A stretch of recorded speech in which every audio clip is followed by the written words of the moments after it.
I wanted to ask you kind of high level here, big picture, because this just feels like such a peculiar situation for the Niners this season.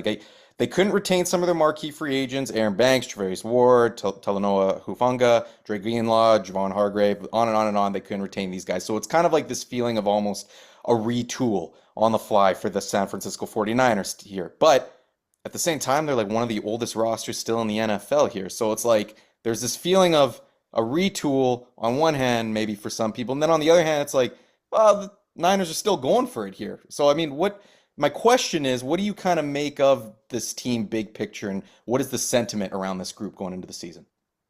It's a good question. It kind of feels like two teams in a sense. Like there's Robert Saleh's team, the defense, which is brand new. I mean, there's Lenore, there's Warner, and there's Bosa, but then there's also five rookies. And it feels like that team is on a different timeline. Like they're not expected to be good week one. They're not expected to carry this team maybe at all this season, but by 2026, Mm, this could be a top five defense in the league, considering what Robert Saleh can do and like what the potential of Michael Williams and Nick Martin and all these guys.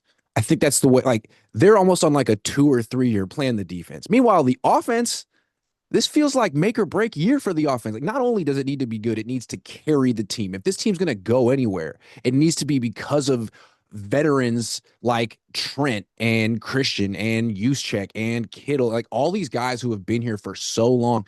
What's different about the offense? Not much. They didn't add much to it. They lost a couple guys. They have Ricky Pearsall. Structurally, it's the same thing. yeah. So like to me, there's not that much pressure on Saleh. Saleh, he just got signed. He's supposed to be here for a while. He's building for the future. I think there's a ton of pressure on Kyle Shanahan. You're running it back yet again with your guys who know your system. So show that that's the right thing to do. Like carry the team, be an elite offense, because if healthy on paper, you should be. But whenever this team's been really good, it's really been, with the exception of 2023, it's been carried by the defense. So I Mhm. think there's a lot of pressure on Kyle's shoulders. Year nine, see what he's got. Yeah, yeah, for sure. I'll ask you about Kyle just near the end of this thing. I've got a couple other things I want to get into. Were you at minicamp? It was absolutely a mini camp. Yes. Okay. Okay. Who or what stood out to you while you were there, if there's something that comes to mind?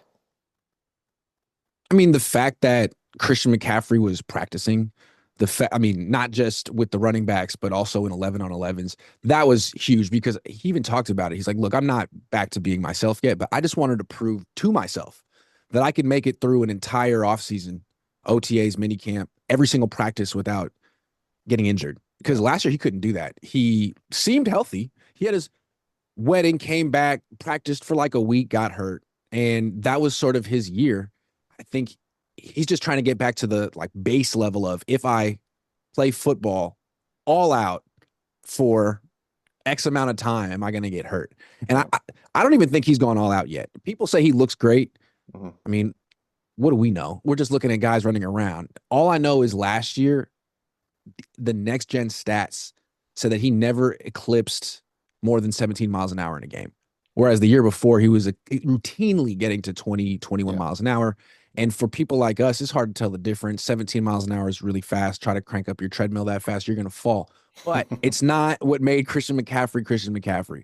So I think he still has a lot to prove. But I mean, the fact that he's out there, Trent Williams, George Kittle, Fred Warner, they all realize that this is a make or break year, to use that phrase again. Last year, they seemed so, I don't know what the word was, like casual about it. Like, look, been around, been to the Super Bowl twice. We know what it takes. Yeah. We're exhausted and old. We'll get there and we'll flip the switch in November. And they never did.